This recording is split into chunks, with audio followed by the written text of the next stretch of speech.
When you're on this thing, there's a very, very high habit forming potential because you touch it so many times. Today, super special treat. I'm excited to introduce you guys to Nir Eyal.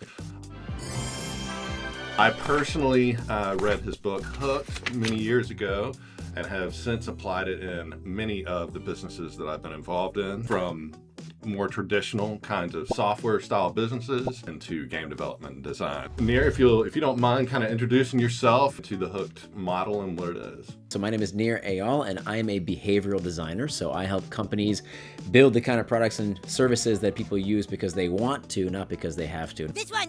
How do they do that? They do that through the magic of consumer psychology. So I taught for many years at the Graduate School of Business at Stanford, and then later I moved over to the Hasso-Plattner Institute of Design at Stanford. That's where my first book, Hooked, came from, which is, the subtitle is How to Build Habit-Forming Products. Duolingo uses the hook model to get people hooked to language learning. Fitbod uses the hook model to get people hooked to exercise. It's all kinds of companies, medical to SaaS companies, a lot of gaming companies. The hook model is essentially a design experience to connect the user's problem with your product with enough frequency to form a habit. And the key word there is frequency, that we know that the more frequently that a user engages with a behavior, the more likely it is to turn into a habit. And so part of the reason that we are all so engaged with our phones is because we know that on average, you check your home screen 150 times per day. So very high habit forming potential versus a console or your big gaming PC at home. When you're on this thing, there's a very, very high habit forming potential because you touch it so many times. You're looking at it so many times per day.